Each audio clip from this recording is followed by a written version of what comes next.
बंदी छोड़ सतगुरु रामपाल जी परमेश्वर जी की जय हो। परमपिता परमात्मा सारी सृष्टि के रचनहार कुल मालिक असंख्य ब्रह्मांडों के स्वामी जगत गुरु तीनों लोकों में प्रवेश करके सबका धारण पोषण करने वाले राजाधिराज आत्माधार नाथों के नाथ देवों के देव महादेव सर्वेश्वर महेश्वर मृत्युंजय अजरो अमर आदि अनादि सनातनी प्रभु जगत पिता जगदीश्वर श्री श्री 1008 की उपाधि के वास्तविक अधिकारी अकाल मूरत सौद स्वरूपी राम वासुदेव सर्वगतम ब्रह्म परम पूज्य प्रथम पूज्य परम संत परम पुरुष परम धनी परम दयालु सत्य कबीर हक्का कबीर अल्लाहु कबीर अल्लाहु अकबर बाखबर अल्लाह ताला जगत के तारणहार जगत के मुक्तिदाता जगत के जगन्नाथ हारे के सहारे हिंदुओं के राम मुसलमानों के अल्लाह सिखों के वाहिगुरु ईसाइयों के मसीह दया के सागर दयानिधि करुणा के सागर करुणानिधि स्वयंभू परिभू संकट मोचन कष्ट हरण मंगल करण दुख भंजन अविगत कबीर निर्विकार निर्विषम परमात्मा अलय अलेख सतगुरु आदि अनादि सतगुरु असली मर्यादा पुरुषोत्तम असली राम असली कृष्ण असली घनश्याम असली मुरारी राजाओं के राजा महाराजाओं के महाराजा शहंशाहों के शहंशाह सम्राटों के सम्राट भगवानों के भगवान अल्लाहों के अल्लाह प्रभुओं के प्रभु मसीहाओं के मसीह सच्चे वाहिगुरु बाबाओं के बाबा पीरों के पीर सेठों के सेठ जगत सेठ सावड़सा सेठ सर्वगुण संपन्न अनंत कोटि कलाओं के स्वामी अनंत कोटि ब्रह्मांडों के नायक योगियों में महायोगी ध्यानियों में महाध्यानी सिद्धों में परम सिद्ध ज्ञानियों में तत्वज्ञानी ब्रह्म ज्ञानी महाज्ञानी परम ज्ञानी सर्वश्रेष्ठ ज्ञानी विज्ञानी युवा कबीर समर्थ कबीर असमवात अमित ओजा सच्चे रहनुमा करीम अल्लाह सुभान अल्लाह दुनिया के अंतिम पैगंबर 8 सितंबर 1951 से गांव धनाना जिला सोनीपत हरियाणा भारतवर्ष की पावन भूमि पे प्रकट रियल कल की भगवान श्री नारायण साकार हरि श्री बाबा साहेब नूर अनंत परमात्मा सच्चे दरवेश सच्चे बाखबर संत श्रोमणी सतगुरु रामपाल जी परमेश्वर जी के चरण कमल में साध संगति से जुड़े हुए देश विदेश से आप और हम सभी सत्सेवक भाई बहनों का अनंत कोटि दंडवत प्रणाम। सत्साई भाई और बहनों, बहुत बड़ी दया बहुत बड़ी मेहर पूज्य गुरुदेव भगवान की परमेश्वर रामपाल जी की, जिनके शुभ आशीर्वाद से विशेष आशीर्वाद से आप और हम सभी भाई बहनों को विशेषकर हिंदू समाज से जुड़े श्रद्धालुओं को अपने पवित्र हिंदू धर्म के सदग्रंथों के विषय में गीता वेद 18 पुराण उपनिषद मनुस्मृतियाँ और साथ में अध्यात्म को लेकर विशेष तौर पर जानकारी प्राप्त हो रही है, क्योंकि सतगुरु रामपाल जी ने अपने कर कमल से पवित्र पुस्तक हिंदू साहिबान नहीं समझे गीता वेद पुराण इस पुस्तक को लिखकर इसके अंदर अध्यात्म के विषय में वो खजाना डाल दिया है जो खजाना आज से पहले हमारे किसी भी धर्मगुरु ने अपने कर कमल से लिखित पुस्तकों में मुख कमल से किए हुए सत्संगों में कभी किसी को बताया ही नहीं, क्योंकि उन्हें स्वयं अध्यात्म के विषय में कंप्लीट जानकारी नहीं थी। और ये कंप्लीट जानकारी ना होने के चलते सदियों से भगत समाज भक्ति और भगवान से कोसों दूर रहा है, भगवान से मिलने वाले सुखों से वंचित रहा है। मानव जन्म जो पूर्ण मोक्ष प्राप्ति के लिए मिलता है, इस विशेष प्रयोजन से दूर रहा है। हमारे पूर्वज शास्त्र अनुकूल सत साधना ना करने के चलते हमारे धर्म गुरुओं के द्वारा भ्रमित साधना करने के चलते भूत योनि में चले गए, प्रेत योनि में चले गए, पितृ योनि में चले गए, नरक में चले गए, लक 84 योनियों में चले गए। और आज हमारे वही धर्मगुरु और 2 कदम आगे बढ़ाते हुए हमारे से उन पूर्वजों के श्राद्ध निकलवाए जाते हैं, जिस श्राद्ध कर्म को पाखंड पूजा में गिना जाता है, क्योंकि गीता अध्याय 9 श्लोक नंबर 25 श्राद्ध निकालने को पाखंड पूजा कहती है। श्राद्ध निकालने वाले भूत बनते हैं। तो भाइयों और बहनों, अध्यात्म की जानकारी के अभाव में हमारे भ्रमित धर्मगुरु भी मरने के उपरांत अपने अनमोल मनुष्य जीवन को बर्बाद कर गए और लाखों करोड़ों की संख्या में परमात्मा चाहने वाली आत्माओं को भी भक्ति मार्ग की गलत दिशा देकर उनके मनुष्य जीवन को भी बर्बादी की ओर धकेल गए। अब दया करी सतगुरु रामपाल जी ने इस पृथ्वी पर प्रकट होकर हमें सत्य आध्यात्मिक जानकारी दे रहे हैं और हमारे उस बिगड़ते हुए मनुष्य जीवन को संवारने का मौका दे रहे हैं। तो भाइयों और बहनों, सतगुरु रामपाल जी के कर कमल से लिखित पवित्र पुस्तक हिंदू साहिबान नहीं समझे गीता वेद पुराण, इसके ऊपर लगभग 14 वीडियो बन चुके हैं। इसी क्रम में आज हमारा ये 15वें नंबर का वीडियो है और प्रत्येक वीडियो में विशेषकर हिंदू समाज से जुड़े श्रद्धालुओं को बहुत ही गहन जानकारी प्राप्त हो रही है और काफ़ी कुछ समझने के बाद हिंदू समाज से जुड़े भाई बहन अपनी हर प्रकार की शंकाएं सतगुरु रामपाल जी के समक्ष व्यक्त कर रहे हैं और सतगुरु रामपाल जी उनकी प्रत्येक आध्यात्मिक शंका का सबूतों के साथ में जवाब दे रहे हैं। तो पिछले वीडियो में आप जी ने बहुत अच्छे से काफ़ी कुछ अध्यात्म के विषय में जान लिया है कि ब्रह्मा विष्णु महेश ये 3 देवता हैं और तीनों एक एक गुण युक्त हैं। रजगुण ब्रह्मा है, सतगुण विष्णु जी है, तमोगुण शंकर जी हैं। इन्हीं को त्रिगुणमयी माया कहा जाता है और इसी त्रिगुणमयी माया के माध्यम से इनके पिता काल निरंजन ज्योति निरंजन इस काल ब्रह्म ने पूरे प्राणी समुदाय को अपने जाल में फंसा रखा है। इस काल की भक्ति से भी मोक्ष नहीं है, दुर्गा की भक्ति से भी मोक्ष नहीं है, ब्रह्मा विष्णु महेश की भक्ति से भी मोक्ष नहीं है, अन्य देवी देवताओं की भक्ति साधना से भी मोक्ष नहीं है। ना तीर्थों पर जाने से, ना धाम पूजा करने से, ना पिंड भरने से, ना पितरों की पूजा करने से, ना कावड़ लाने से, ना पैदल यात्रा करने से। मोक्ष का मार्ग हमारे धर्मशास्त्रों में वर्णित है, लेकिन हमारे धर्मगुरु तत्व ज्ञान के अभाव में वो आध्यात्मिक खजाना हमें निकाल कर दे नहीं पाए। तो बहुत सारी जानकारी होने के बाद धीरे धीरे हिंदू समाज से जुड़े श्रद्धालु आगे से आगे अपनी जिज्ञासा रखते हैं, सवाल करते जा रहे हैं और इसी कड़ी में उनका जो अगला सवाल है सतगुरु रामपाल जी से वो ये है कि पूजा तथा साधना में क्या अंतर है।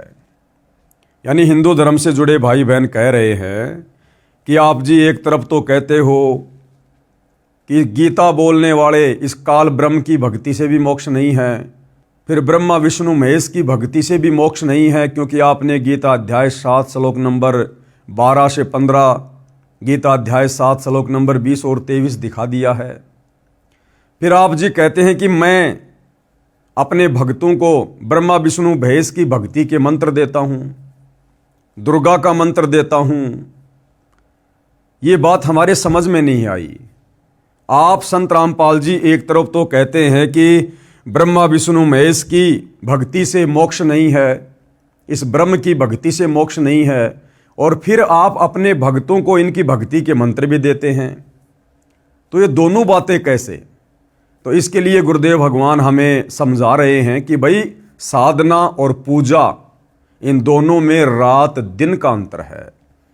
हम केवल शरीर के कमल में विराजमान इन प्रधान देवताओं की, इन शक्तियों की साधना करते हैं, हम इनकी पूजा नहीं करते। पूजा तो केवल एक परमपिता परमेश्वर की, परम अक्षर ब्रह्म की, सच्चिदानंद घन ब्रह्म की, कबीर देव की करते हैं। बाकी उनकी प्राप्ति के लिए यहाँ की जितनी भी प्रधान शक्तियाँ हैं उनका ऋण हमारे ऊपर चढ़ चुका है। उनका ऋण उतारने के लिए हम उनके मंत्रों का जाप अपने भक्तों को बताते हैं। तो वो जो मंत्र हैं वो इन देवी देवताओं की साधना है, साधना, ना कि पूजा। अब पूजा और साधना दोनों अलग अलग कैसे हैं, इसको सतगुरु रामपाल जी बहुत सारे उदाहरण देकर समझा रहे हैं। पूजा तथा साधना में अंतर। प्रश्न नंबर 41, हिंदू भाई ने सवाल किया, ये भी कहते हो कि पूर्ण मोक्ष की प्राप्ति के लिए ब्रह्मा, विष्णु, शिव, गणेश तथा देवी और क्षर पुरुष व अक्षर ब्रह्म की साधना करनी पड़ती है। दूसरी ओर ये भी कह रहे हो कि ब्रह्मा, विष्णु, शिव अन्य देवता हैं, क्षर ब्रह्म यानी ये काल, इसकी भी पूजा भक्ति योग्य नहीं है, केवल परम अक्षर ब्रह्म यानी कबीर देव की ही पूजा या भक्ति करनी चाहिए। तो ये दोनों बातें कैसे? तो सतगुरु रामपाल जी पूजा और साधना में अंतर स्पष्ट करते हुए जवाब दे रहे हैं। उत्तर, पहले तो यह स्पष्ट करता हूं कि पूजा तथा साधना में क्या अंतर है। प्राप्य वस्तु की चाह पूजा कही जाती है, यानी जिस वस्तु की हमें चाहत है वह पूजा कही जाती है, तथा उसको प्राप्त करने के प्रयत्न को साधना कहते हैं। जिस प्रकार गुरुदेव ने बताया कि हमें प्यास लगी है और हमें किस चीज की आवश्यकता है, जल की, तो हमने किसको प्राप्त करना है, जल को। अब जल को प्राप्त करने के लिए हमने क्या करना पड़ेगा, हमने हेड पंप लगाना पड़ेगा। हेड पंप लगाना पड़ेगा और हेड पंप लगाने के बाद फिर हमने उस हेड पंप को चलाना पड़ेगा, बोकी मारनी पड़ेगी। उसके बाद हमें वो इच्छित वस्तु जल प्राप्त होगी। तो ठीक इसी प्रकार पूजा और साधना में अंतर को समझिए। जिस वस्तु को हमने प्राप्त करना है उसकी हमने पूजा करनी है, लेकिन उसको प्राप्त करने के लिए हमने जिन जिन वस्तुओं की आवश्यकता पड़ेगी, जैसे हेडपंप की, बोकी लगाने की, तो वो साधना है। जब हम हेडपंप को लगाकर उसको बोकी मारेंगे, उसकी साधना करेंगे, तो हमें वो इच्छित वस्तु जल प्राप्त होगी जिसकी हमें चाहत है। तो हेडपंप और बोकी साधन है, साधन, और इच्छित वस्तु क्या है, जल। ठीक इसी प्रकार पूर्ण ब्रह्म परमात्मा और उसका सनातन परम धाम सतलोक जो हमें चाहिए, हम पूजा तो करेंगे उस परमपिता परमेश्वर की, लेकिन उनको प्राप्त करने के मार्ग में हमने शरीर में बने हुए जो कमल चक्र हैं और इनमें जो प्रधान देवी देवता हैं, हमने उनकी भी साधना करनी पड़ेगी। 21 ब्रह्मांड के स्वामी काल निरंजन की भी हमने साधना करनी पड़ेगी, ओम नाम की, क्योंकि हम इसके 21 ब्रह्मांड में युगों युगों से रह रहे हैं, हम इसके कर्जवान हो चुके हैं। ये 21 ब्रह्मांड इस काल ने, ज्योति निरंजन ने, इस क्षर पुरुष ने, ब्रह्मा विष्णु महेश के पिताजी ने, इस गीता बोलने वाले काल ब्रह्म ने सतलोक में तपस्या करके परमपिता परमेश्वर कबीर साहिब जी से प्राप्त किए थे, और हम इसके साथ इसके 21 ब्रह्मांड में आ गए।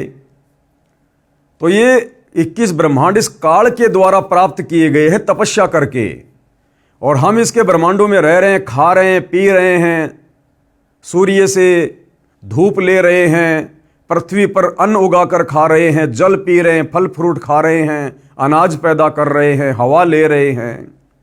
तो हम सभी आत्माओं के ऊपर इस काल ब्रह्म का ऋण चढ़ा हुआ है, और जब तक हम इसका ऋण नहीं उतारेंगे तब तक ये हमें आगे जाने का रास्ता नहीं देगा, क्योंकि परमात्मा ने ये एक विधान बना रखा है। तो ओम नाम की हम इस काल ब्रह्म की साधना करेंगे, और इसका जो कर्जा हमारे ऊपर चढ़ा हुआ है हम इसको दे देंगे। ओम नाम की कमाई हम इसको समर्पित कर देंगे। उसके बाद ये काल अपने विधान अनुसार, जो इसने गीता अध्याय 18 श्लोक नंबर 66 में कहा है कि सर्वधर्मान परित्यज्य माम एकम शरणम व्रज अहम तवा सर्व पापे भी मोक्षयामि मा शुचि, कि अर्जुन, जब तुझे वो तत्वदर्शी संत मिल जाए और तुझे सनातन परम धाम की भक्ति मिल जाए, उसके बाद तू मेरे ओम नाम की कमाई और मेरे स्तर के जितने भी धर्म यज्ञ हैं उनकी कमाई तू मुझे समर्पित कर देना। सर्व धर्मान परित्यज्य माम, मुझे दे देना और एकम शरणम व्रज, उस एक अद्वितीय परमात्मा की शरण में चले जाना, मैं तुझे ऋण मुक्त कर दूंगा। इसलिए भाई और बहनों, पूजा और साधना में अंतर होता है। तो चाहे इस ब्रह्म के ओम नाम का जाप हो, चाहे ब्रह्मा विष्णु महेश का जाप हो, चाहे दुर्गा जी का जाप हो, चाहे गणेश जी का जाप हो, जो सतगुरु रामपाल जी हमें नाम दीक्षा के समय देते हैं, हम केवल इन प्रधान देवी देवताओं की साधना कर रहे हैं, साधना, ना कि इनकी पूजा। पूजा तो हमने एकमात्र परमपिता परमेश्वर कबीर साहिब की करनी है, जो हमारा इष्ट है। तो गुरुदेव भगवान ने कितने अच्छे से समझाया है, जो प्राप्य वस्तु की चाह पूजा कही जाती है, यानी जिस चीज को हमने प्राप्त करना है उसकी चाहत पूजा कही जाती है। तो हमने प्राप्त करना है कबीर साहिब सतलोक, तथा उसको प्राप्त करने के प्रयत्न को साधना कहते हैं। उदाहरण, जैसे हमें जल प्राप्त करना है, ये हमारा प्राप्य है, हमने जल की चाह है। जल की प्राप्ति के लिए हैंडपंप लगाना पड़ेगा। हैंडपंप लगाने के लिए जो जो उपकरण प्रयोग किए जाएंगे, बोकी लगाई जाएगी, यह प्रयत्न है। इसी प्रकार परमेश्वर का वह परम पद प्राप्त करना हमारी चाहत है, यानी सतलोक प्राप्त करना, जहां जाने के पश्चात साधक लौटकर संसार में नहीं आता है। हमारा प्राप्य परमेश्वर तथा उनका सनातन परम धाम है। परमेश्वर कौन? कबीर साहिब। और उनका सनातन परम धाम क्या? सतलोक, जहां जाने के बाद साधक लौटकर संसार में वापस नहीं आता। अब उस परमेश्वर को और उसके सनातन परम धाम सतलोक को प्राप्त करने के लिए, उसको प्राप्त करने के लिए किया गया नाम जाप, हवन यज्ञ आदि आदि साधना है। उस साधना से पूज्य वस्तु परमात्मा प्राप्त होगा। यानी जब हमारी भक्ति कंप्लीट हो जाएगी तो हमें सतलोक में परमानेंट जगह मिल जाएगी और हमें वहां परमपिता परमेश्वर कबीर साहिब मिलेंगे। जैसे सवाल नंबर 13 के उत्तर में स्पष्ट किया है, वही सटीक उदाहरण है। उस पूर्ण मोक्ष के लिए 3 बार में दीक्षा क्रम पूरा करना होता है।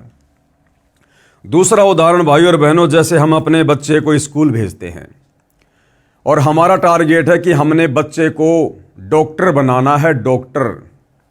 तो चाहत क्या है? डॉक्टर बनने की। चाहत क्या है? वो नौकरी प्राप्त करने की। लेकिन डॉक्टर बनने के लिए, वो चाहत पूरी करने के लिए उस बच्चे ने स्कूल में जाना पड़ेगा, उसने पढ़ाई करनी पड़ेगी, उसने ट्यूशन करना पड़ेगा, उसने कोचिंग ज्वाइन करनी पड़ेगी। तो डॉक्टर बनने के लिए वो जो मेहनत कर रहा है, जो पढ़ाई लिखाई कर रहा है, वो साधना है। वो पढ़ाई लिखाई करना डॉक्टर बनने के लिए साधना है, साधना। उस साधना को किए बिना, उस पढ़ाई को किए बिना वो बच्चा डॉक्टर की नौकरी प्राप्त नहीं कर सकता, डिग्री प्राप्त नहीं कर सकता। तो ठीक इसी प्रकार हमने प्राप्त करना है सतलोक, और सतलोक का राजा परमपिता परमात्मा कबीर साहिब। लेकिन उस प्राप्ति के लिए हमने इस काल के 21 ब्रह्मांड की सभी प्रधान मुख्य शक्तियों की साधना करनी पड़ेगी।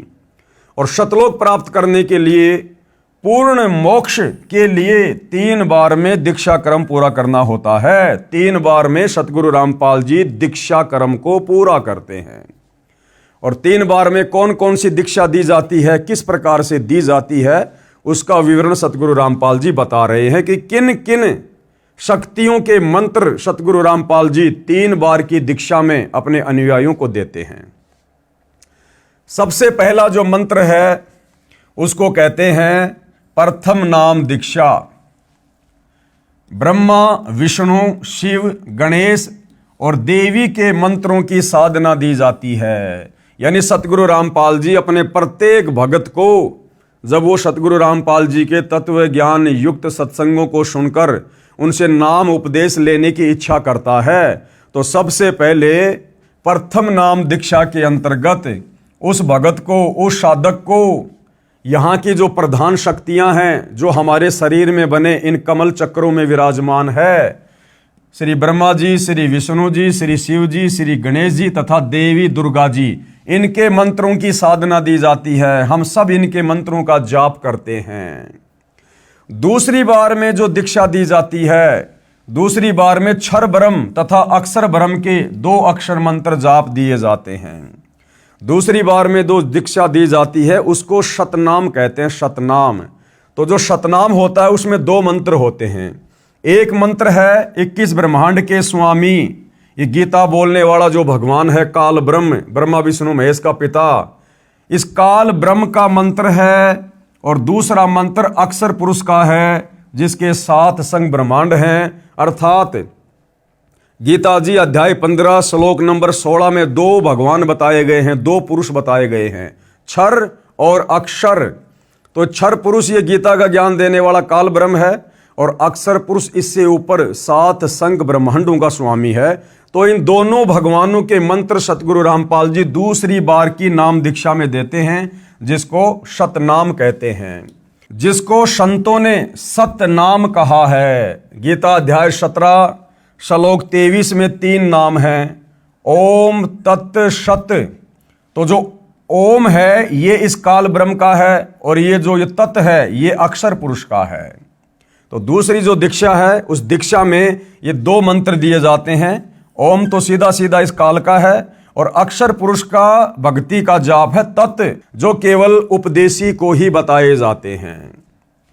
इस सतनाम में 2 अक्षर होते हैं, एक ओम है, दूसरा तत् है।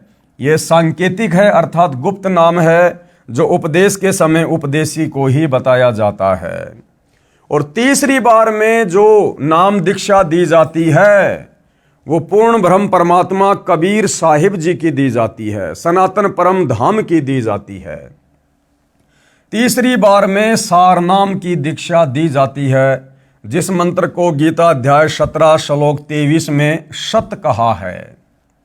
यह भी सांकेतिक है, उपदेश लेने वाले को दीक्षा के समय बताया जाता है। इस प्रकार पूर्ण मोक्ष प्राप्त होता है। ये विधि है पूर्ण मोक्ष प्राप्त करने की। अब जो भाई बहन अज्ञानता में विशेषकर हिंदू समाज से जुड़े हुए जो ये कह देते हैं कि भाई आपके गुरु सतगुरु रामपाल जी तो हिंदू देवी देवताओं की भक्ति छुड़वाते हैं, आपके सतगुरु रामपाल जी तो सनातन विरोधी हैं, हिंदू विरोधी हैं। तो देख लो भाइयों और बहनों, जिन्हें आप हिंदू विरोधी कहते हैं, सनातन विरोधी कहते हैं, सनातन के जो मुख्य देवी देवता हैं ब्रह्मा विष्णु महेश गणेश जी और दुर्गा जी, इन 5 प्रधान शक्तियों के मंत्र सतगुरु रामपाल जी अपने भक्तों से जाप करवाते हैं। संत रामपाल जी देवी देवताओं की भक्ति छुड़वाते नहीं बल्कि इनकी शास्त्र अनुकूल विधिवत साधना करवाते हैं, जिसके करने से ये देवी देवता भगत को शीघ्र लाभ देते हैं और उसकी मुक्ति का मार्ग जो बंद पड़ा हुआ है उस रास्ते को खोल देते हैं। अर्थात आत्मा अंत समय में शरीर छूटने के बाद हमारे शरीर में जो कमल बने हुए हैं जिनमें देवी देवताओं का वास है, उन कमलों के अंदर से आत्मा को गुजरना पड़ता है त्रिकुटी तक जाने के लिए। तो ये जो मंत्र सतगुरु रामपाल जी देते हैं प्रथम नाम दीक्षा के तहत, इन मंत्रों के जाप करने से वो कमल खुल जाते हैं, वो रास्ता साधक का साफ हो जाता है। दूसरा, धरती पर इन कमलों को खोलने का और कोई तरीका, कोई ऑप्शन, कोई भक्ति नहीं है। अब आगे क्या समझा रहे हैं सतगुरु रामपाल जी? श्री ब्रह्मा विष्णु तथा शिव जी ईश यानी परमात्मा नहीं हैं। अब हम इन ब्रह्मा विष्णु महेश की या काल की पूजा क्यों नहीं करते? हम इनकी साधना क्यों करते हैं? पूजा क्यों नहीं करते? क्यों? क्योंकि ये परमात्मा नहीं है, ये परमेश्वर नहीं है। और पूजा केवल एक परमात्मा की करनी चाहिए जो गीता जी हमें कह रही है। तो ये तीनों देवता रजगुण ब्रह्मा, सतगुण विष्णु तथा तमगुण शिव जी, ये परमात्मा नहीं है। और इसका कहां प्रमाण है वो भी आप जी को दिखाएंगे। लेखक यानी सतगुरु रामपाल जी क्या कह रहे हैं? हिंदू धर्म गुरु साहिबान श्री विष्णु जी यानी श्री कृष्ण जी को जगदीश, जगत प्लस ईश यानी सारे संसार का स्वामी यानी सारे संसार का प्रभु भगवान बताते हैं और पुराणों को सत्य मानते हैं। पेश है सबूत श्री शिव महापुराण से, जो कि गीता प्रेस गोरखपुर से प्रकाशित है।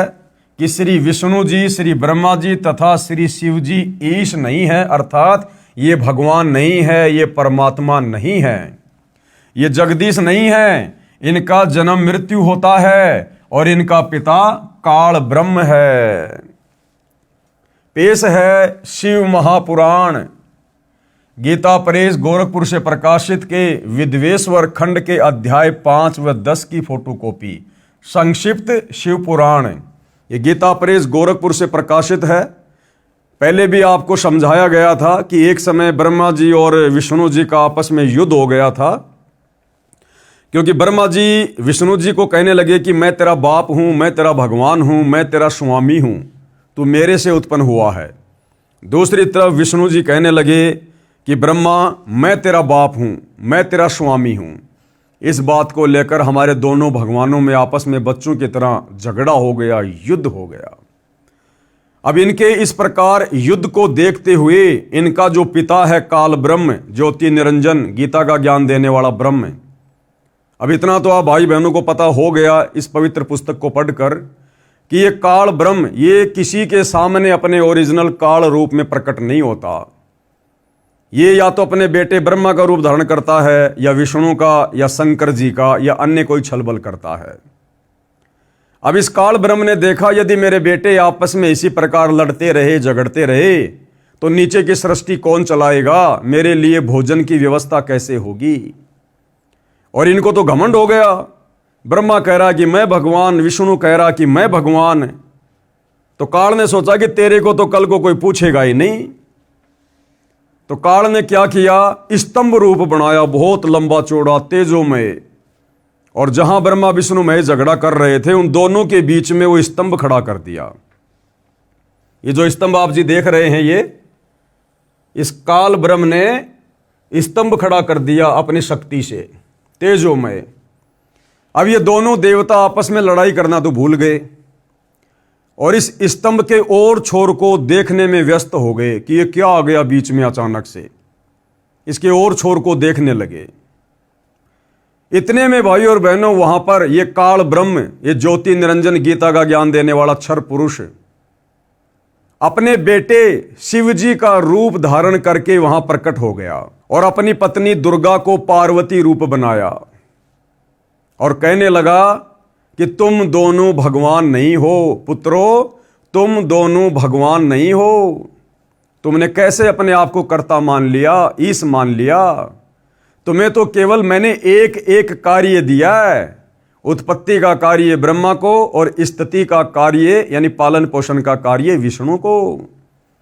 तुम जो अपने आप को भगवान कह रहे हो ना, ये तो बड़ा अद्भुत है।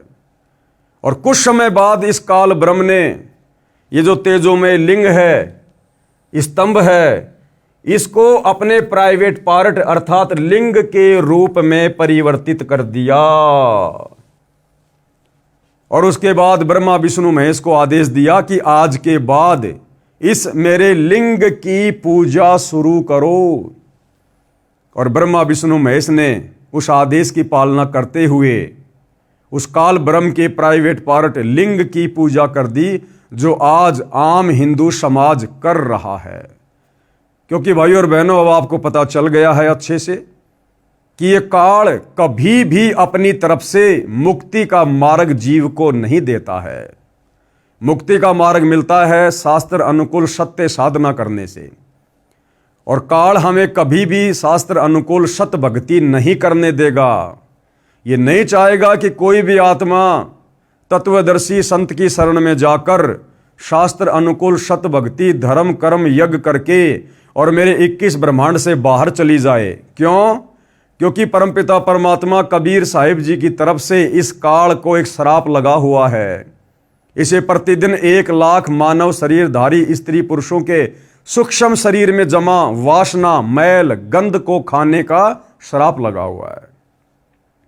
ये रोटी सब्जी नहीं खाता, हलवा नहीं खाता। ये हमारे सूक्ष्म शरीर में जो वासना जमा होती है, यानी पूरे जीवन में इस मनुष्य शरीर में, स्त्री या पुरुष के शरीर में हम जो भी अच्छे बुरे कार्य करते हैं, शराब पीते हैं, नशा करते हैं, बीड़ी जर्दा गुटखा पान मसाला मांस खाना चोरी जारी करना, व्यभिचार करना, गंदी नजर रखना, खट्टा मीठा भोजन खाना, उसका कुछ अंश हमारे सूक्ष्म शरीर में जमा हो जाता है। अब ये सूक्ष्म अंश क्या है? जिस प्रकार भाई और बहनों हमने कोई मीठी वस्तु खाई, मान लीजिए हमने आम खाया, आम को जैसे हमने मुंह में लिया बड़ा आनंद आया, लेकिन मुंह से अंदर जाते ही वो आनंद नहीं रहा। तो वो जो आनंद आया था, जो टेस्ट आया था हमें, जो सूक्ष्म था, वो टेस्ट, वो आनंद हमारे सूक्ष्म शरीर में जमा हो जाता है, उसको वासना कहते हैं। और हमारे शरीर छोड़ने के बाद हमारा स्थूल शरीर तो यही रह जाएगा, कोई जमीन में गाड़ देगा, कोई जला देगा, कोई क्या करेगा अंतिम संस्कार के रूप में। लेकिन सूक्ष्म शरीर वो नहीं मरता, और सूक्ष्म शरीर के अंदर पूरे जीवन में हमने जो भी कर्म कुकर्म किए हैं, जैसा भी भोजन खाया है अच्छा या बुरा, जैसा भी नशा किया है, मांस खाया है, उसका अंश जमा होता है। और सूक्ष्म शरीर में ये प्राणी सीधा इस काल ब्रह्म के पास जाता, 21वें ब्रह्मांड में, जहां पर इसने तपतशिला बना रखी है।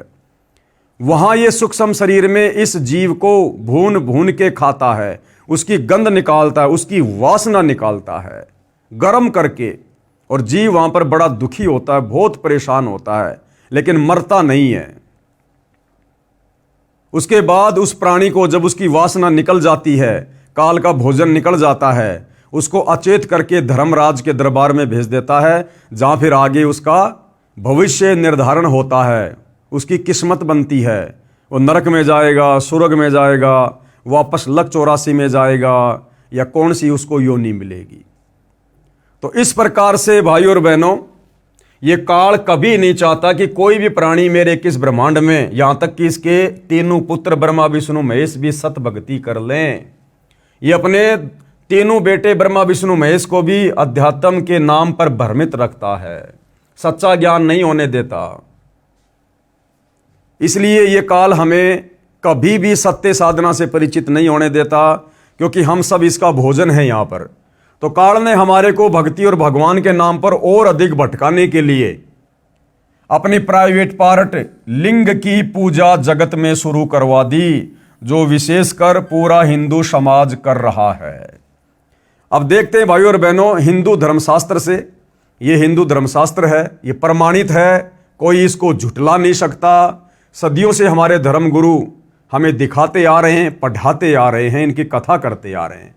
ये शिव महापुराण है, गीता प्रेस गोरखपुर से प्रकाशित है। इसके विद्वेश्वर खंड के अध्याय 5 व 10 की फोटोकॉपी है। ये सचित्र है, ये चित्र आपके सामने है। ये श्री ब्रह्मा जी हैं, ये श्री विष्णु जी हैं। पहले दोनों युद्ध कर रहे थे, बीच में काल ने स्तंभ खड़ा कर दिया। बाद में अपने बेटे शंकर के रूप में खुद प्रकट हो गया, अपनी पत्नी दुर्गा को पार्वती रूप बनाकर उसको प्रकट कर दिया, और फिर इस स्तंभ को अपने प्राइवेट पार्ट लिंग के रूप में चेंज कर दिया, और अपने दोनों बेटों को आज्ञा दी कि आज के बाद जगत में इस लिंग की पूजा करो।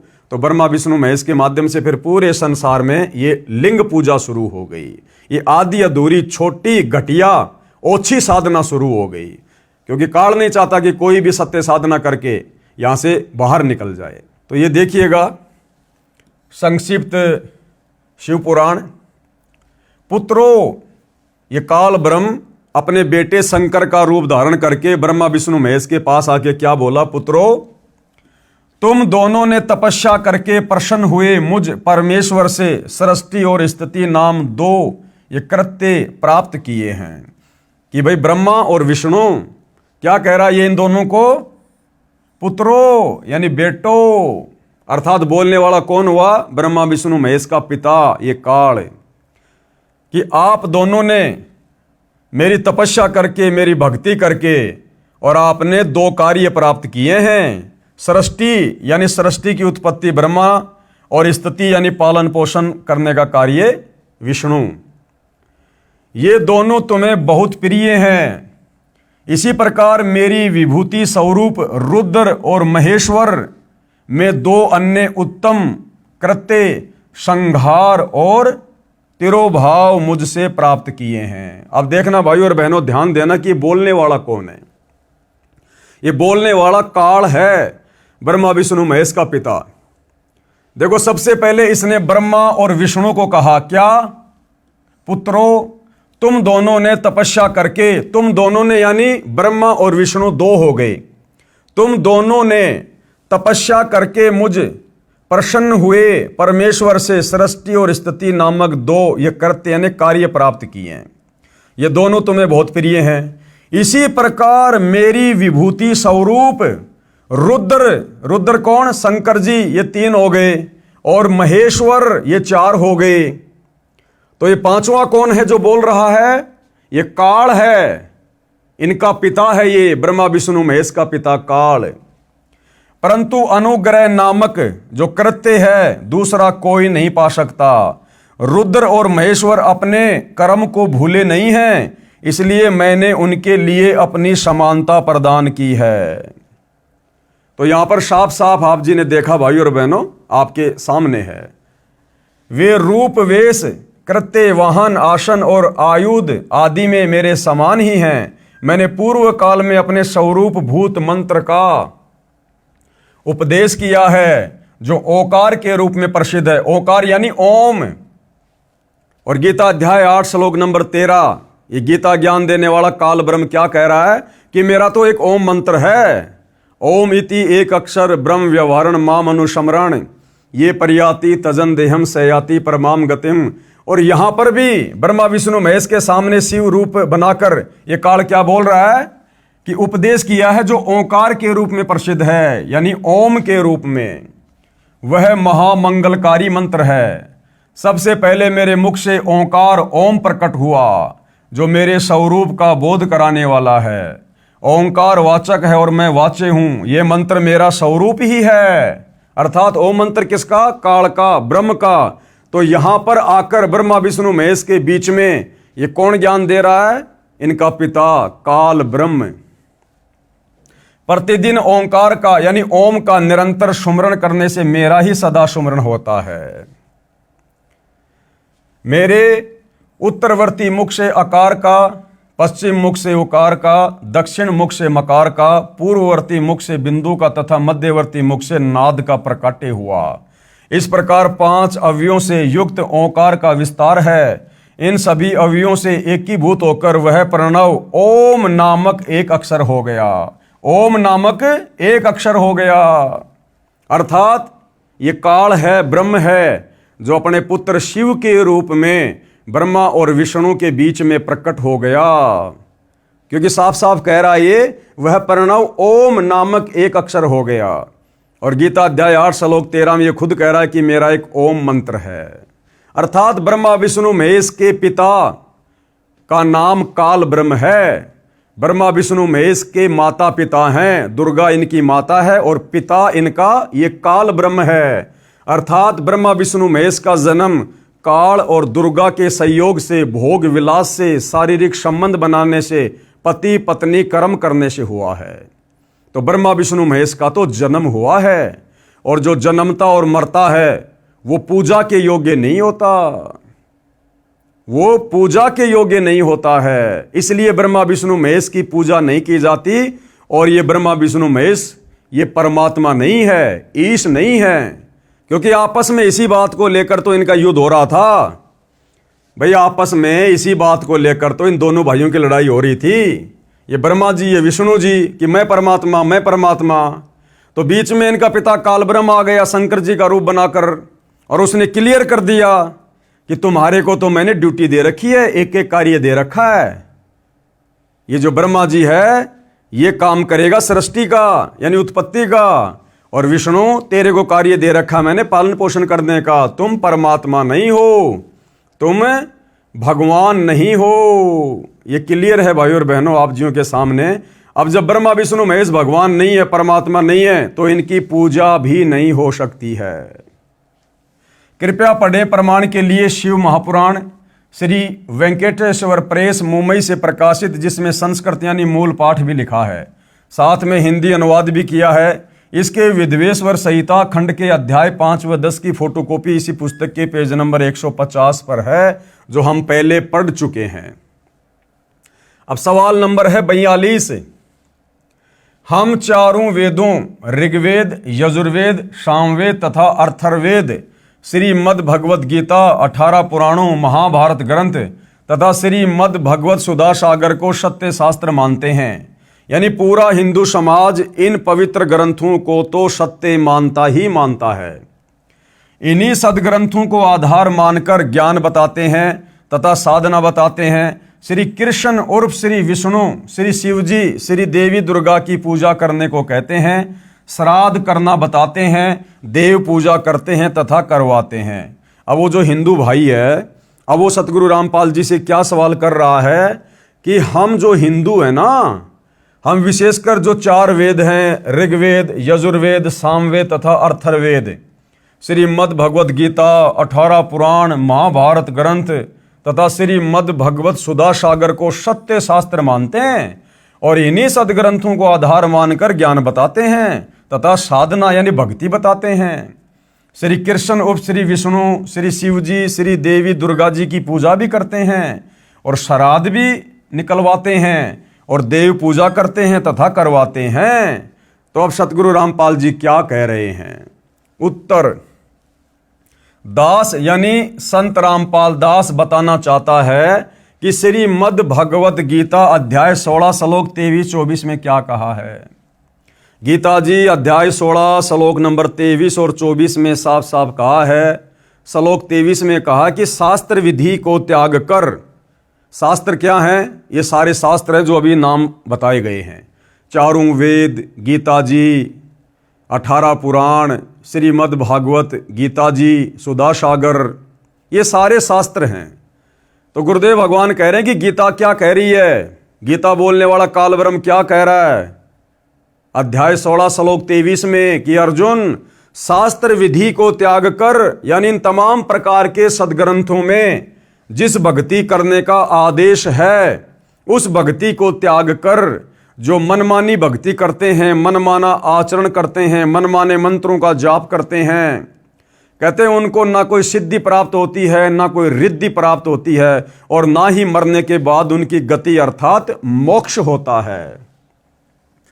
अध्याय 16 श्लोक 23, जो पुरुष यानी साधक भगत शास्त्र विधि को त्याग कर अपनी इच्छा से मनमाना आचरण करता है, यानी जो शास्त्रों में वर्णित साधना नहीं है वह साधना शास्त्र विधि त्याग कर स्वेच्छा से आचरण करना कहा है, वह न तो सिद्धि को प्राप्त होता है, यानी ना तो उसका कोई कार्य सिद्ध होगा, न वो परम गति को प्राप्त होता है, यानी मरने के बाद उसका मोक्ष नहीं होगा, गधा कुत्ता सुअर बनेगा, नरक में जाएगा, न सुख को ही और ना किसी प्रकार का भक्ति से उसे कोई लाभ होगा। अब सबूत के लिए पढ़िए गीता अध्याय 16 श्लोक 23 की फोटोकॉपी इसी पुस्तक के पेज नंबर 86 पर, जो कि आपको कई बार पहले दिखा दी है। अब अध्याय 16 श्लोक 24 क्या कह रहा है? अब गीता जी का अध्याय 16 श्लोक 24 क्या कह रहा है कि हे अर्जुन, इससे तेरे लिए कर्तव्य यानी जो भक्ति साधना करनी चाहिए और अकर्तव्य यानी जो भक्ति साधना नहीं करनी चाहिए उसके लिए शास्त्र ही प्रमाण है। यानी अर्जुन, कौन सी भक्ति साधना करनी चाहिए, कौन सी नहीं करनी चाहिए, किस देव की पूजा करनी चाहिए, कौन से धर्म कर्म और यज्ञ करने चाहिए, इसके लिए शास्त्र ही प्रमाण है। यानी चारों वेद, गीता जी और 5वां वेद सूक्ष्म वेद, केवल यही प्रमाण है। किसी के कहने से, किसी के बहकाने से आप जी ने मनमुखी रूप से साधना नहीं करनी है, मंत्रों का जाप नहीं करना, हवन यज्ञ धार्मिक अनुष्ठान नहीं करने, अन्यथा ना रिद्धि को प्राप्त होगे, ना सिद्धि मिलेगी और ना ही परम गति होगी। ऐसा जानकर तू शास्त्र विधि से नियत कर्म कर, यानी शास्त्रों में जो भक्ति कर्म करने के लिए आदेश है वही कर, यानी शास्त्रों में जो नहीं लिखा है वह न कर, जो शास्त्रों में वर्णित है यानी लिखा है वही साधना कर। पढ़िए प्रमाण के लिए गीता अध्याय 16 श्लोक 24 की फोटोकॉपी इसी पुस्तक के पेज नंबर 87 पर, जो कि पहले हम पढ़ चुके हैं। अब आगे क्या कहा जा रहा है भाई और बहनों, ध्यान पूर्वक सुनिएगा, क्योंकि विशेषकर हिंदू समाज भाई और बहनों भ्रमित धर्म गुरुओं के कारण सदियों से भ्रमित है। सत्य साधना कभी हमारे को सुंघाई भी नहीं गई, कभी दिखाई भी नहीं गई हमारे को, क्योंकि हमारे नादान धर्मगुरुओं को स्वयं ज्ञान नहीं था और हमारे अंदर सदियों से अज्ञान ठोक दिया गया है। शास्त्र विरुद्ध साधना करवा करवा कर हमें अज्ञानी बना दिया गया है। अब सतगुरु रामपाल जी यानी वह तत्वदर्शी संत प्रमाण दिखा दिखा के, सबूत दिखा दिखा के अपने ही पवित्र धर्मशास्त्रों से हमें जगा रहे हैं, बता रहे हैं। तो भाइयों और बहनों, हमने थोड़ा ध्यानपूर्वक देखना पड़ेगा, सुनना पड़ेगा, बार बार हमने रिपीटिशन भी करना पड़ेगा, तब जाकर हमारे हृदय में समाएगी। क्योंकि झूठ को, अज्ञान को हमने सदियों से हजारों लाखों बार सुना तो वो झूठ हमारे लिए सत्य हो गया। अब जो ये सत्य बताया जा रहा है, इसको भी जब हम बार बार पढ़ेंगे, रिवीजन करेंगे, तो सत्य है, अपनी जगह ऑटोमेटिक बना लेगा। पवित्र गीता वेदों व पुराणों में भी पितर व भूत पूजा मोक्षदायक नहीं बताई है। यानी जो शास्त्र हैं हमारे, चारों वेद, गीता जी, 18 पुराण, वैसे तो भाइयों और बहनों ये जो चारों वेद है, गीता जी हैं, 18 पुराण हैं, ये हिंदू धर्म के नाम लिख दिए गए हैं। अन्यथा ये जो शास्त्र हैं ये स्पेशल हिंदुओं के लिए नहीं हैं, ये पूरे विश्व के लिए हैं, पूरे विश्व के मानवों के लिए हैं। क्योंकि जिस समय ब्रह्मा जी को वेद मिले थे समुद्र मंथन के दौरान, और ब्रह्मा जी ने जब अपने पुत्र मनु को वेद दिए, वो सतयुग का समय था। और सतयुग में भाइयों और बहनों कोई धर्म नहीं था, कोई जाति नहीं थी। हम इंसान इस कलयुग की तरह आपस में धर्म और जातियों में बटे हुए नहीं थे। हम सभी सनातनी थे। हम सब वेदों के अनुसार भक्ति साधना किया करते थे।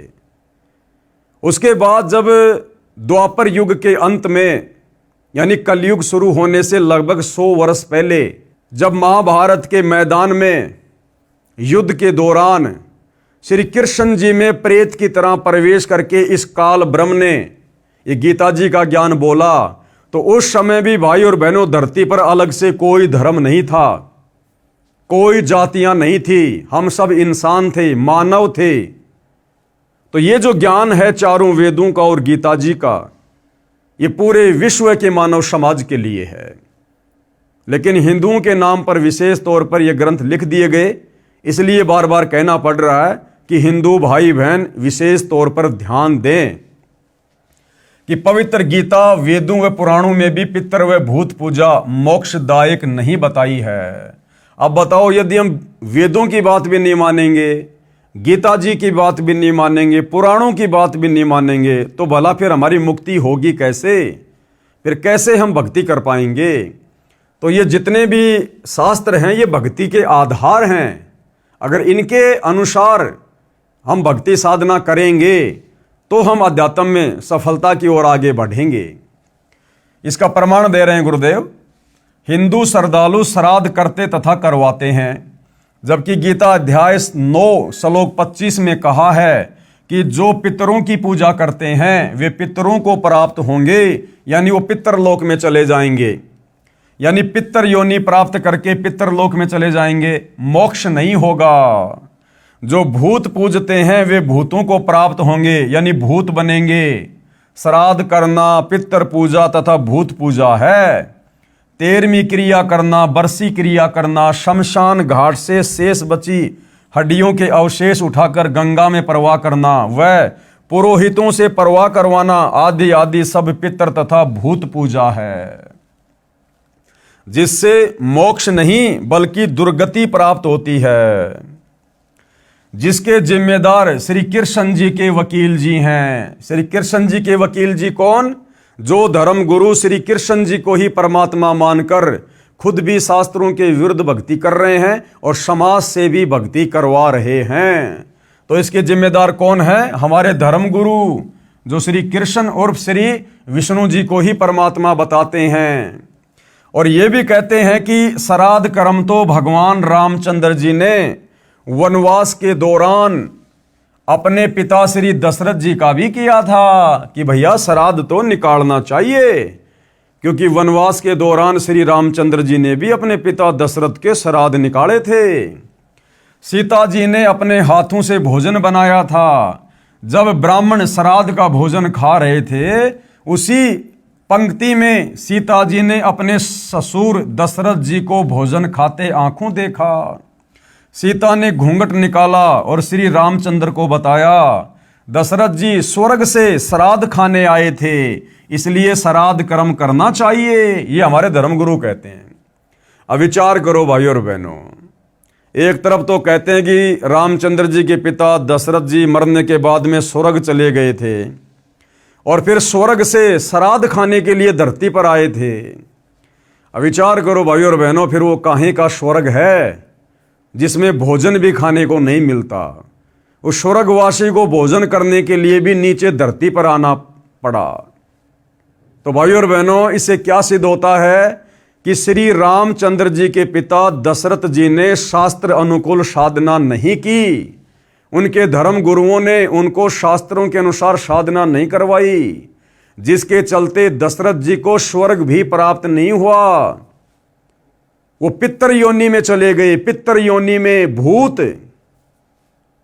वो भूत बने और उसके बाद श्राद्ध का भोजन खाने के लिए वो नीचे धरती पर आए, जब रामचंद्र जी ने दशरथ जी के श्राद्ध निकाले थे वनवास के समय। अगर वो स्वर्ग में होते तो क्या स्वर्ग में भोजन नहीं मिलता? फिर काहे का स्वर्ग है वो, जिसको भोजन खाने के लिए भी धरती पर आना पड़ रहा है? तो भाइयों और बहनों, ये उल्टी साधना सतयुग से चली हुई है, सतयुग से। जब आप जी पहले की वीडियो देखेंगे, इस पुस्तक को पढ़ेंगे, तो आपको पता चलेगा कि सतयुग की शुरुआत में 1,00,000 वर्ष तक सत्य साधना हुआ करती थी शास्त्रों के अनुसार। उसके बाद से, यानी ऋषभ देव जी के बाद से, ये सत्य साधना धीरे धीरे लुप्त होती चली गई। ऋषि मुनि साधु संत महात्मा अपने अपने भक्ति अनुभव समाज में ज्यादा फैलाने लगे, मनमुखी साधना अधिक करवाने लगे। वेदों को पढ़ते अवश्य थे, लेकिन वेदों को समझना कोई बच्चों का काम नहीं है। तत्वदर्शी संत की शरण बिना वेदों के सार को नहीं समझा जा सकता। तो इतने लंबे समय से भाइयों और बहनों, हमारे पूर्वज जो शरीर छोड़ते थे, वो शास्त्र विरुद्ध साधना करने के चलते कोई तो भूत योनि में जाता था, कोई प्रेत योनि में जाता था, कोई पितर योनि में जाता था। अर्थात ये योनियां भी 84 लाख योनियों के अंतर्गत आती हैं, प्रेत योनि, पितर योनि और भूत योनि। तो हमारे धर्मगुरु हवाला देते हैं फिर श्राद्ध का समर्थन करते हुए कि ये श्राद्ध तो रामचंद्र जी ने वनवास के दौरान अपने पिता दशरथ के भी निकाले थे, हमें भी निकालने चाहिए। अरे भैया, श्री रामचंद्र जी ने तो अपनी गर्भवती पत्नी को अयोध्या से भी निकाल दिया था, तो क्या आज हम सभी हिंदू भाई बहनों को भी अपनी अपनी गर्भवती पत्नियों को घर से बाहर निकाल देना चाहिए क्या? श्री रामचंद्र जी ने तो अपनी धर्मपत्नी सीता की अग्नि परीक्षा भी ली थी, तो क्या हम भी जला दें अपनी अपनी पत्नियों को? कहने का मतलब है, ये कोई तुक नहीं बनता है अपनी बात को ऊपर रखने का। अब सतगुरु रामपाल जी क्या जवाब दे रहे हैं? इन्होंने, किन लोगों ने? हमारे ज्ञानहीन धर्म गुरुओं ने, श्री कृष्ण जी के वकीलों ने। इन्होंने यानी शास्त्र विधि त्याग कर मनमाना आचरण करने व करवाने वालों ने ही दशरथ जैसी नेक आत्माओं को गलत साधना करने के लिए प्रेरित करके भूत व पितर बनवाया। फिर वह श्राद्ध ही खाएगा। उसे स्वर्ग के पकवान कहां से मिलेंगे या मोक्ष कहां से मिलेगा? गीता में चारों वेदों वाला ज्ञान संक्षिप्त में कहा है। गीता अध्याय 9 श्लोक 25 में श्राद्ध और पिंड दान आदि कर्मकांड को गलत कहा है। अरे हमारी गीता जी हिंदुओं का सर्वश्रेष्ठ शास्त्र, जिसको हम शिरोधार्य मानते हैं, नित्य जिसका पाठ करते हैं, ये गीता जी खुद मना कर रही है कि भैया श्राद्ध मत निकालो। श्राद्ध निकालोगे तो भूत बनोगे, भूत अपने पूर्वजों के पास जाओगे। जो तुम्हारे दादा परदादा जिनके तुम श्राद्ध निकाल रहे हो ना, वो भूत बने हुए हैं, तुम भी वहीं जाओगे अगर उनकी पूजा करोगे तो। और ये पिंड दान करना, ये सब भूत पूजा में आता है। मरने के बाद अस्थियां गंगा जी में ले जाकर डालना, उसकी 13 माही करना, 6 माही करना, उसकी समाधि बना के पूजना, उसकी बरसी मनाना, ये सब भूत पूजा में आता है। अगर हम ये कर्मकांड करेंगे जिनका वेदों में, गीता में कहीं कोई उल्लेख नहीं है, तो हम भी मरने के बाद उसी दुर्गति को प्राप्त होंगे। गीता में चारों वेदों वाला ज्ञान संक्षिप्त में कहा है। गीता अध्याय 9 श्लोक 25 में श्राद्ध व पिंड आदि कर्मकांड को गलत कहा है। मार्कंडे पुराण में भी प्रमाण है कि वेदों में पितृ पूजा, भूत पूजा यानी श्राद्ध करना अविद्या यानी मूर्खों का कार्य बताया है।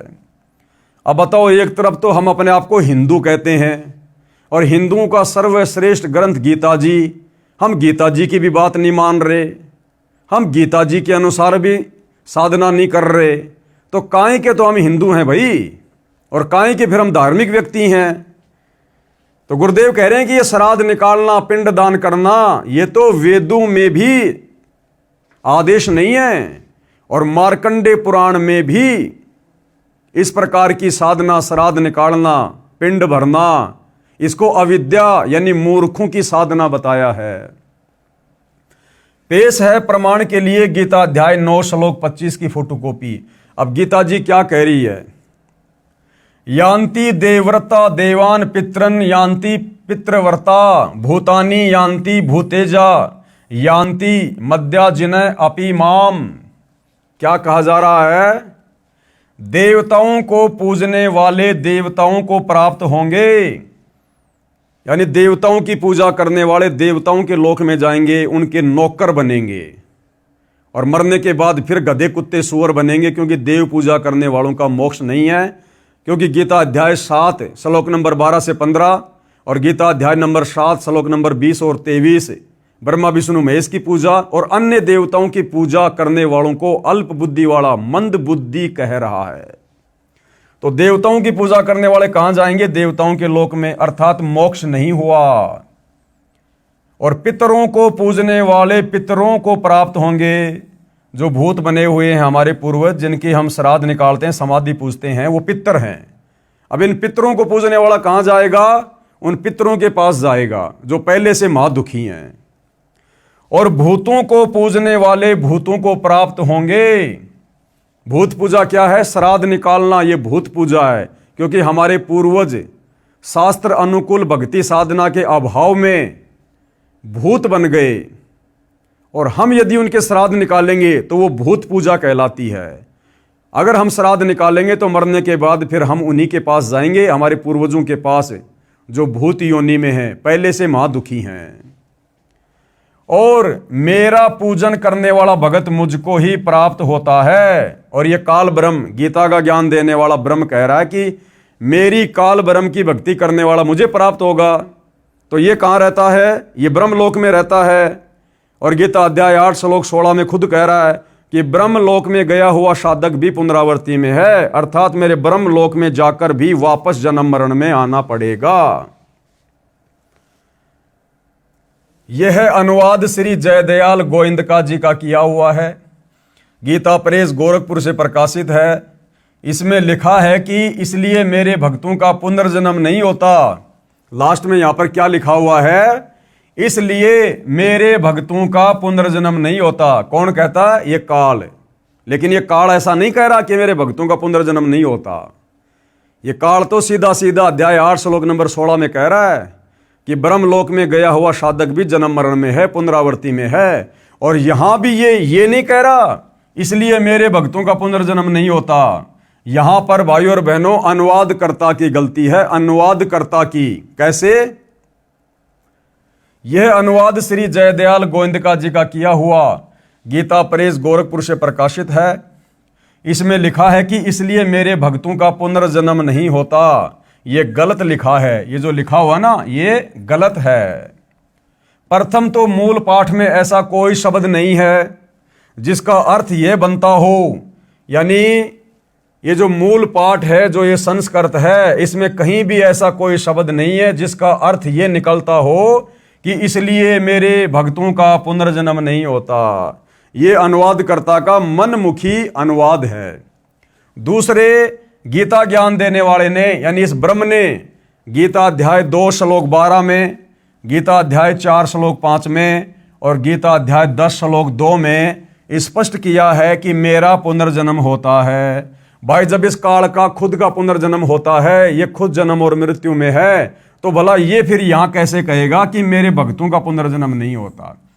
जब ये भगवान ब्रह्म खुद जन्म और मरण में है, पुनर्जन्म में है, तो यहां फिर ये क्यों कहेगा कि इसलिए मेरे भक्तों का पुनर्जन्म नहीं होता? तो यहां पर ये अनुवादकर्ता की अपनी मनमुखी सोच है जो अनुवाद इसने किया है। ये तो बार बार जन्मता और मरता है। जब गीता ज्ञानदाता स्वयं जन्मता मरता है तो पुजारी का जन्म मरण कैसे समाप्त हो सकता है? श्री कृष्ण के वकील साहिबानों, यानी कृष्ण जी को पूर्ण परमात्मा मानने वाले धर्मगुरुओं, हिंदू धर्मगुरुओं ने जनता को झूठा ज्ञान बताकर भ्रमित कर रखा है। अनमोल मानव जन्म बर्बाद करवा रहे हैं। इसके बाद भाई और बहनों 7वां अध्याय है, पवित्र पुस्तक हिंदू साहिबान नहीं समझे गीता वेद पुराण। श्राद्ध पिंडदान गीता अनुसार कैसा है? यानी श्राद्ध निकालना, पिंडदान करना, ये सब कुछ करने का आदेश गीता जी में है या नहीं है? तो इसके विषय में बताया जा रहा है। आप यानी श्री कृष्ण जी के वकील, यानी श्री कृष्ण जी को पूर्ण परमात्मा मानने वाले धर्मगुरु श्राद्ध व पिंडदान करते तथा करवाते हो। गीता अध्याय 9 श्लोक 25 में स्पष्ट किया है कि भूत पूजने वाले भूतों को प्राप्त होंगे।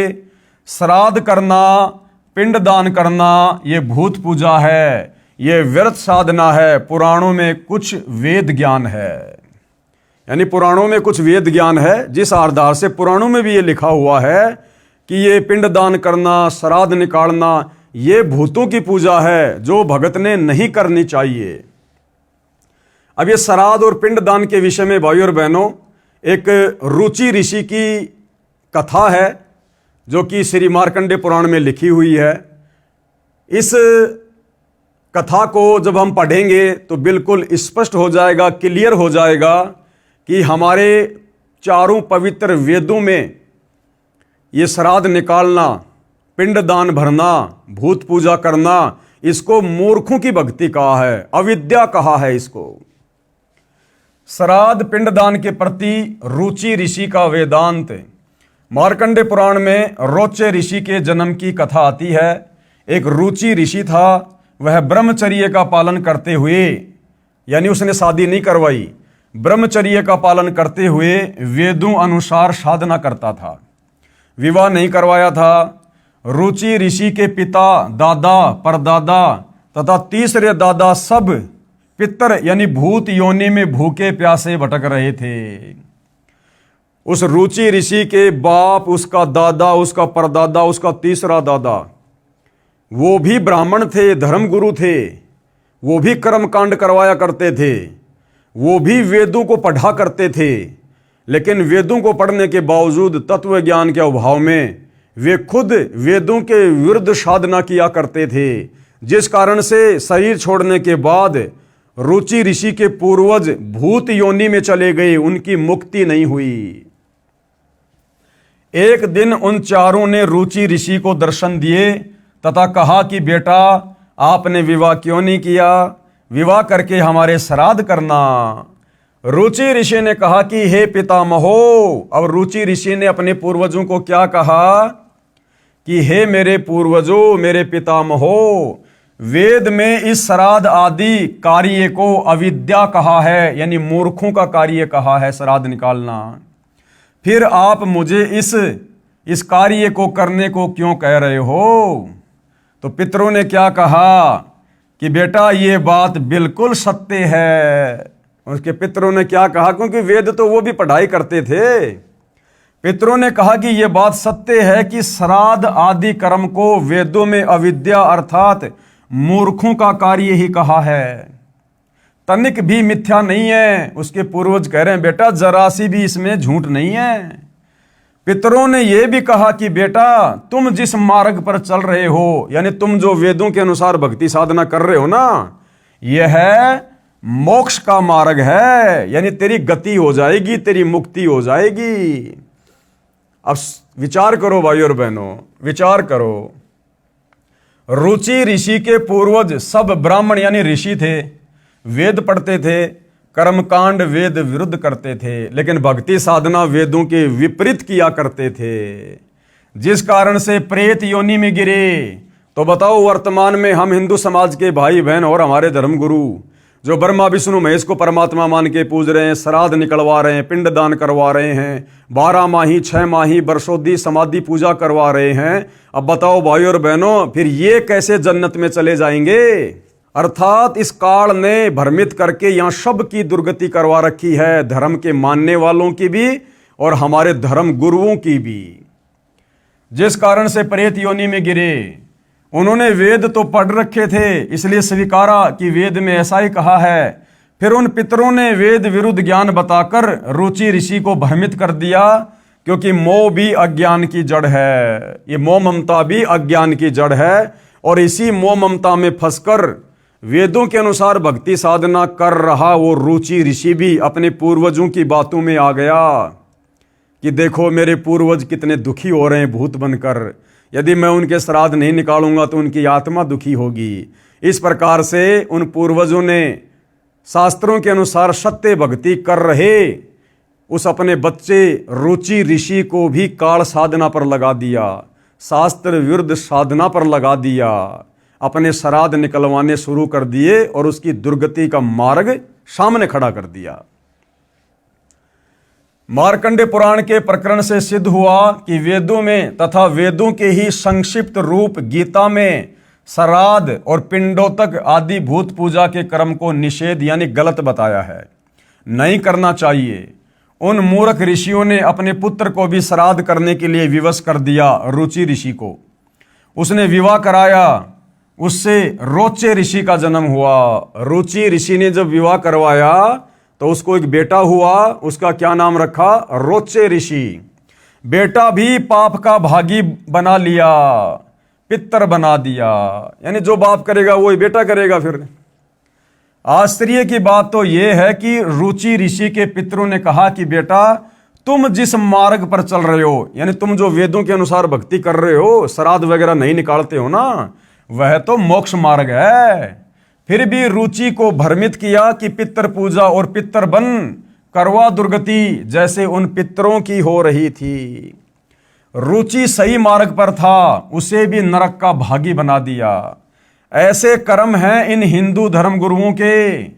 धिक्कार है ऐसे लोगों को जो मानव जाति को भ्रमित करके उनका अनमोल मानव जीवन नष्ट करवा रहे हैं, स्वयं भी दुर्गति को प्राप्त हो रहे हैं। पेश है प्रमाण के लिए संक्षिप्त मार्कंडे पुराण के अध्याय रोचे मनु की उत्पत्ति कथा से संबंधित प्रकरण की फोटोकॉपी। अब ये सारी बातें भाई और बहनों अपनी तरफ से नहीं बोली जा रही, अपनी तरफ से सतगुरु रामपाल जी एक शब्द भी नहीं बोलते हैं। जो बातें उन्होंने कही है हर एक बात का प्रमाण हमारे हिंदू धर्म के पवित्र धर्म शास्त्रों से दे रहे हैं, वो चाहे वेदों के श्लोक हों, चाहे गीता जी के श्लोक हों, चाहे 18 इन पुराणों में से कोई कथा हो। तो ये जो बात अभी उन्होंने कही है रुचि ऋषि के विषय में, ये संक्षिप्त मार्कंडे पुराण में लिखी हुई है, जो 18 पुराणों में से एक है। रोचे मनु की उत्पत्ति कथा।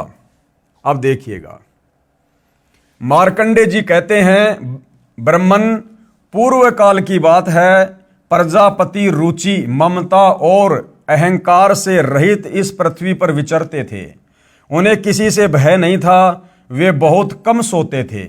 उन्होंने न तो अग्नि की स्थापना की थी और न ही अपने लिए घर ही बना रखा था। वे एक बार भोजन करते और बिना आश्रम के ही रहते थे। उन्हें सब प्रकार की आसक्ति से रहित एवं मुनिवर्ती से रहते देख उनके पितरों ने उनसे कहा, उस रुचि ऋषि को वेदों के अनुसार सत साधना करते हुए देखकर उसके उन भूत बने हुए उन पूर्वजों ने, उन पितरों ने क्या कहा?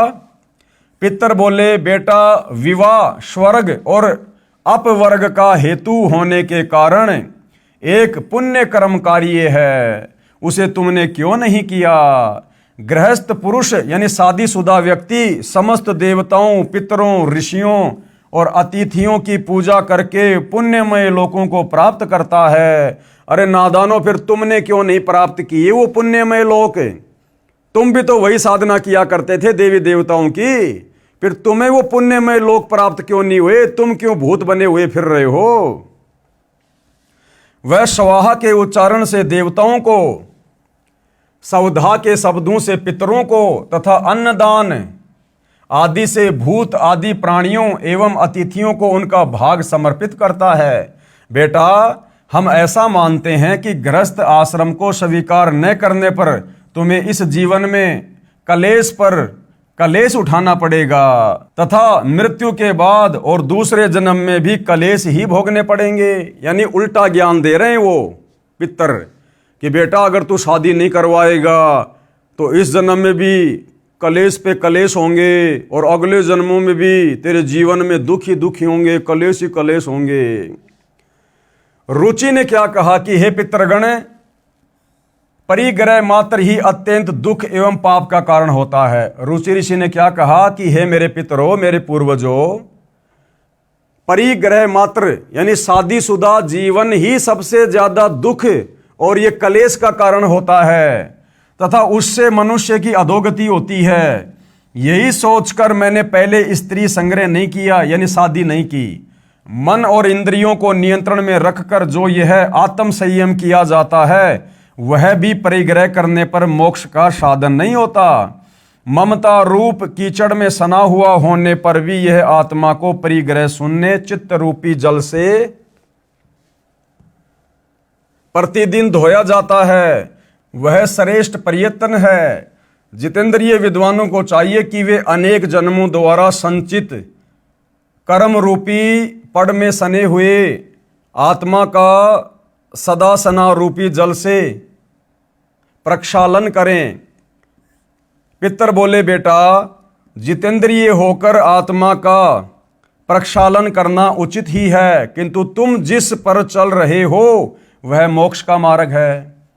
उस रुचि ऋषि के पितर क्या करें कि बेटा, जिस मार्ग पर तुम चल रहे हो ना वह मोक्ष मार्ग है। ये है वो रुचि ऋषि और ये है उसके वो पूर्वज जो शास्त्रों के विरुद्ध साधना करके भूत बने हुए हैं।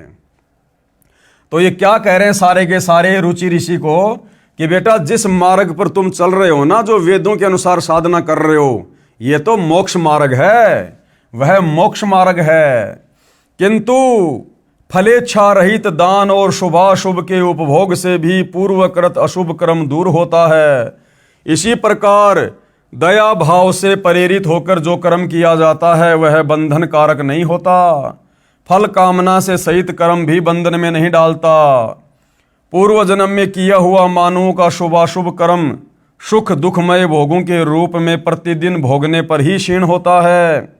इस प्रकार विद्वान पुरुष आत्मा का प्रक्षालन करते हैं और उनकी बंधनों से रक्षा करते हैं। ऐसा करने से वह अविवेक के कारण पाप रूपी कीचड़ में नहीं फंसता। रुचि ने पूछा, पितामहो, वेद में कर्म मार्ग को अविद्या कहा है, फिर क्यों आप लोग मुझे उस मार्ग में लगाते हैं? अब रुचि ऋषि क्या कह रहा है कि हे पितामहो, वेद में जो ये कर्म कांड है इसको अविद्या कहा है, मूर्खों की भक्ति साधना कहा है, फिर आप क्यों मुझे उस मार्ग में लगा रहे हो? क्योंकि भाइयों और बहनों, ये भूत बने हुए हैं, ये भूखे मर रहे हैं, भूखे कष्ट में है ये। अब ये किसी भी प्रकार से बहला के फुसला के इस आत्मा से अपने श्राद्ध निकलवाएंगे ताकि इनका भाग इनको मिल सके और थोड़े बहुत ये संतुष्ट हो सकें। भाड़ में जाए, इसकी मुक्ति, इसका मोक्ष, इनको भूत योनि से राहत चाहिए। इसलिए किसी भी प्रकार से इन्होंने रुचि ऋषि को उल्टा सीधा कहकर मोह ममता के जाल में फांसकर भ्रमित कर दिया। क्या कहा जा रहा है? पितर बोले, ये सत्य है कि कर्म को अविद्या ही कहा गया है। यानी जो कर्म कांड हैं, जो भक्ति विरुद्ध जो कर्म है, उनको वेदों में अविद्या यानी मूर्खों की पूजा कहा है। इसमें तनिक भी मिथ्या नहीं है। फिर भी इतना तो निश्चित है कि उस विद्या की प्राप्ति कर्म ही कारण है। विहित कर्म का पालन न करके जो अधम मनुष्य संयम करते हैं वह संयम अंत में मोक्ष की प्राप्ति नहीं कराता, अपितु अधोगति ले जाने वाला होता है। वत्स, तुम तो समझते हो कि मैं आत्मा का प्रक्षालन करता हूं, किंतु वास्तव में तुम शास्त्र विहित कर्मों के न करने के कारण पापों से द्वग्ध हो रहे हो। कर्म अविद्या होने पर भी विधि के पालन द्वारा शोधे हुए विष की भांति मनुष्यों का उपकार करने वाला ही होता है। इसके विपरीत वह विद्या भी विधि की अवहेलना से निश्चय ही हमारे बंधन का कारण बन जाती है। अरे तो तुम लोगों ने तो वो सारे कर्म किए थे ना, जो कर्म अब तुम अपने इस रुचि ऋषि को करने के लिए कह रहे हो, फिर तुम्हारे बंधन क्यों नहीं कटे? तुम क्यों भूत बन के घूम रहे हो फिर? तो भाइयों और बहनों, ये परेशान है, दुखी हैं, और किसी भी प्रकार से इन पांचों ने मिलकर सलाह बनाई है कि हमने इसको कर्म कांड पे लगाना है। अतः वत्स, हे बेटा, तुम विधि पूर्वक स्त्री संग्रह करो, यानी शादी करो। ऐसा न हो कि इस लोक का ये विधान पूरा नहीं हुआ तो तुम भी फिर हमारी तरह ऐसे हो जाओगे, वैसे हो जाओगे, और उसको बेचारे को अंत में कर्म कांड पर लगा दिया। वेदों के अनुसार जो साधना रुचि ऋषि कर रहा था मोक्ष प्राप्ति के लिए, उस मार्ग से, काल प्रेरणा से उन पूर्वजों ने उसे हटा दिया। अब आगे भाइयों और बहनों, आन उपासना करना व्यर्थ है। भाइयों और बहनों, ये पवित्र पुस्तक हिंदू साहिबान नहीं समझे गीता वेद पुराण, इसके अंदर ज्ञान ही ज्ञान है, अज्ञान नाम की बिंदु भी आपको देखने को नहीं मिलेगी। और भाइयों और बहनों, ये ज्ञान धीरे धीरे धीरे धीरे ही हमारी आत्मा स्वीकार करेगी, क्योंकि जिस प्रकार आपके पास एक 64 GB का मेमोरी कार्ड है, और उस 64 GB के मेमोरी कार्ड में यदि आपने रागनी, फिल्मी गाने आदि आदि भर रखे हैं, तो भैया उसमें सत्संग भरने का प्रयास करोगे, नहीं भरे जाएंगे। सबसे पहले आपने उसमें से कुछ डाटा डिलीट करना पड़ेगा।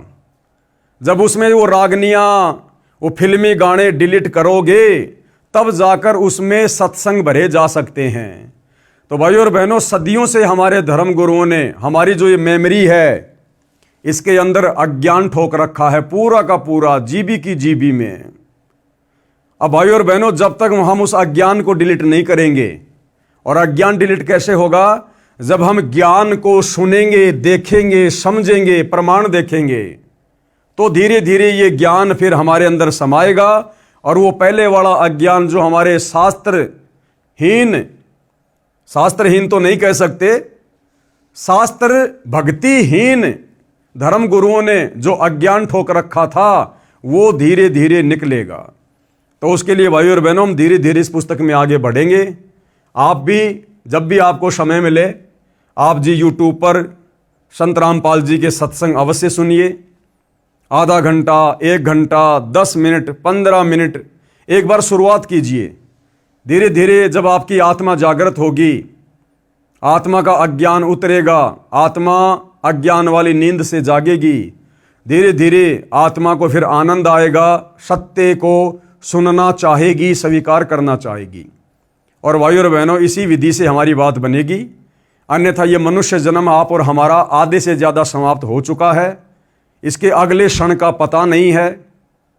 और यदि हमने इस सत्य साधना के अभाव में ये शरीर छोड़ दिया, तो भाइयों और बहनों, हमारी भी दुर्गति होगी। हम भी भूत बनेंगे, पितर बनेंगे, प्रेत योनि में जाएंगे, लक 84 में जाएंगे, नरक में जाएंगे। क्योंकि आप और हम भी जब से हमने मनुष्य जन्म प्राप्त किया, होश संभाला है, आप और हमने भी वही साधना की है देखा देखी में, जैसे कि हमारे पूर्वज कर रहे थे, हमारे ज्ञानहीन धर्म गुरु हमसे करवा रहे थे। हम वही भूत पूजा करते आ रहे हैं, भैरव भूत हनुमंत की पूजा करते आ रहे हैं, शास्त्र विरुद्ध साधना करते आ रहे हैं, ब्रह्मा विष्णु महेश की साधना करते आ रहे हैं, जिसको करने के लिए गीता जी ने साफ साफ मना किया है। तो भाइयों और बहनों, यदि समय रहते हमने सत्य साधना को स्वीकार नहीं किया, तो आप और हमारी भी दुर्गति दरवाजे पर तैयार है। इसलिए आज वर्तमान में मौका है। सतगुरु रामपाल जी स्वयं तत्वदर्शी संत हैं, सत्य साधना लेकर धरती पर प्रकट हैं। फ़ायदा उठाया जा सके तो उठा लीजिएगा, बाद में पछतावे के अलावा कुछ भी हाथ नहीं लगेगा। तो भाइयों और बहनों, आज के इस एपिसोड में केवल इतना ही। कल परमेश्वर जी के आशीर्वाद से फिर सेवा में हाजिर होंगे। तब तक गुरुदेव भगवान हम सबको आज्ञा दे, आशीर्वाद दे, हमारा मार्गदर्शन करे। बंदी छोड़ सतगुरु रामपाल जी भगवान की जय हो।